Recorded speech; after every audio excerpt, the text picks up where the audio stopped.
I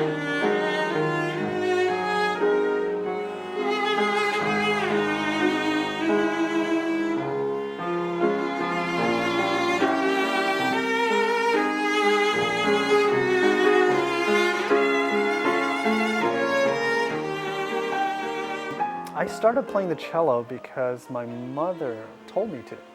And at that time, by then I was 9 years old, and before that I had started with a piano at 3, a violin at 4, and failed at both of them. To be a really good musician, it depends on a lot of things, because you have artists who only pursue art for their own sake, or for the sake of the art, without regard to anyone else, the public, other musicians, whatever. And I respect those artists also, but at the same time, I think as a performing musician, you have to engage the audience as much as being engaged with the music. I think definitely a good musician, or any artist in any field, needs to have an open mind, needs to be accepting, not necessarily being too malleable in your own artistic integrity, but certainly being open to trying new things. I am very much a nocturnal practicer, and I love to sleep in.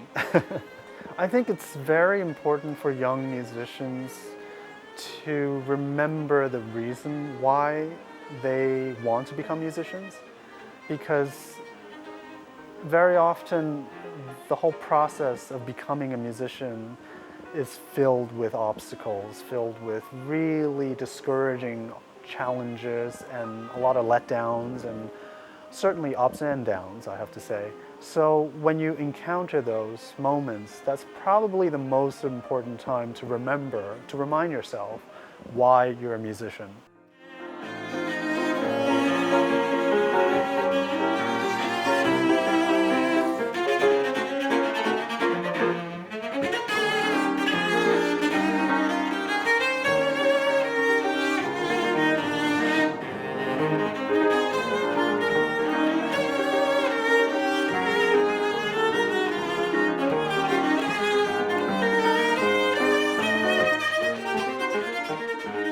Working with my own sister, we're used to talking to each other on a very familiar level, so we don't need to waste a lot of time with niceties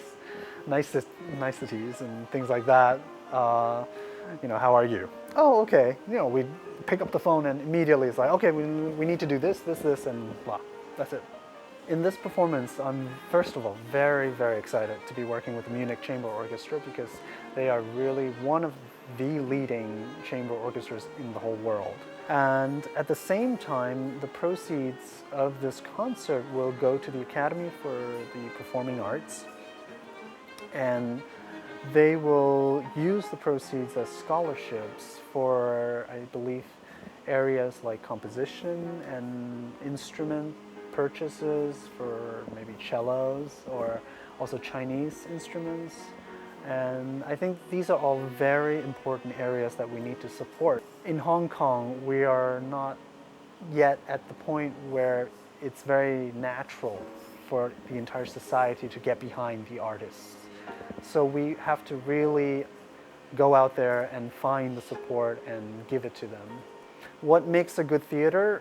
When the sound is good, when the acoustics work perfectly, when the musician sitting on stage knows that he or she can just play a note and the audience sitting in the last row can hear you, that's a wonderful concert hall. Well, Hong Kong has a variety of venues, let's say. I've played in many of them. I think City Hall is quite good. The City Hall Concert Hall is probably the best major concert venue, and I really enjoy playing that. And also, I started going to concerts there when I was young, so I really have a lot of memories from there.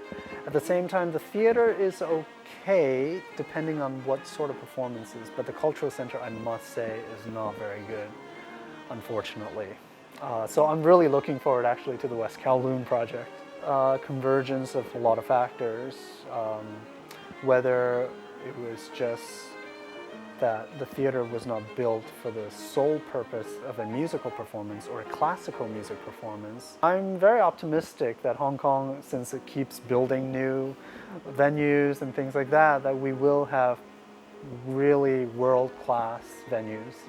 Certainly classical music, at least Western classical music, has not fully become a fabric of the society because it's not historically something from here. But I think due to the fact that Hong Kong is a very international city and has people from all over the world with also educational background from all over the world, it is something that is able to grow organically.